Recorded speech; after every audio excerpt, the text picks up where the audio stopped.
അപ്പോൾ ലളിതാ സഹസ്രനാമം അത് ഉപദേശക്രമം, അതായത് 14 അധ്യായങ്ങളാണ്. ഏകമായ സത്യത്തെ നമ്മൾ പലതായിട്ട് 14 തത്വങ്ങളായിട്ട്. അപ്പം ആ ചന്ദ്രൻ എന്ന് പറഞ്ഞാല് നമ്മൾ അത് ഏകമാണ് അല്ലെ. അപ്പൊ അത് പല തിഥികളിലായിട്ട് അത് മാറുമ്പോഴാണ് നമ്മൾ ഓരോന്ന് പ്രഥമ ദ്വിതീയ എന്നൊക്കെ പറയുന്നത്. അപ്പൊ ശിവശക്തി ഐക്യം, അതിനെയാണ് നമ്മൾ പൂർണ്ണ ജ്ഞാനം എന്ന് പറയുന്നത്.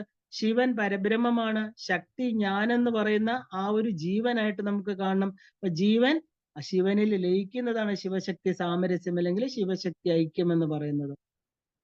അപ്പൊ 1000 നാമങ്ങള് ഒരു ഉപാസകന് മഹാവാക്യങ്ങളെ മനസ്സിലാക്കി കൊടുക്കുന്നുണ്ട്.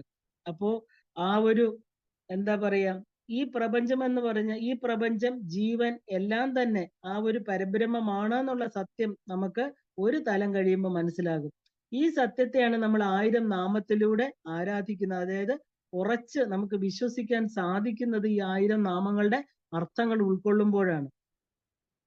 അപ്പൊ ജഗത്ത്, ജീവൻ, ഈശ്വരൻ, 3 ത്രിപുടികള് മുടിഞ്ഞ് ആ ഒരു വെളിവാകുന്ന സത്യം സാക്ഷാൽ എന്താ പറയാ, ഈ 1000 നാമങ്ങളിലൂടെ നമുക്ക് ജ്ഞാനകാന്ഡം, അതായത് ഭക്തികാന്ഡം, ഒരു ഉപാസനാകാന്ഡം, കർമ്മകാന്ഡം, ഈ 4 കാണ്ഡങ്ങളും ഈ 1000 നാമങ്ങൾ പഠിക്കുന്നതിലൂടെ നമ്മൾ കടന്നു പോയിക്കൊണ്ടിരിക്കുകയാണ്.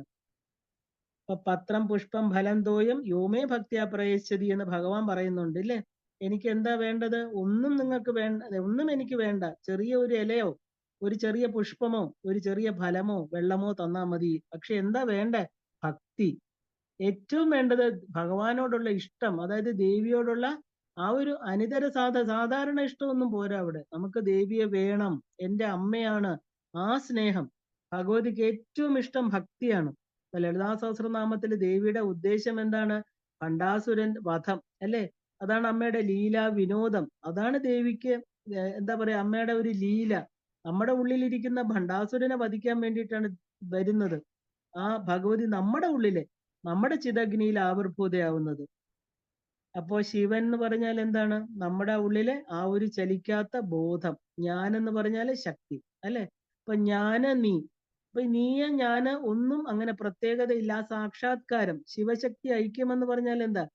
ആ ഒരു ശിവശക്തി സാമരസ്യം. അവിടെ നീയോ ഞാനോ ഇല്ല, ഏകം സത് വിപ്ര ബഹുധാവദന്തി. ഏകമായിരിക്കുന്ന സത്യത്തിൽ എത്തിച്ചേരാൻ നമ്മളെ സഹായിക്കുന്ന ഒരു ശക്തമായിരിക്കുന്ന 1000 മുത്തുക്കളാണ്, 1000 രത്നങ്ങൾ തന്നെയാണ് ലളിതാ സഹസ്രനാമം.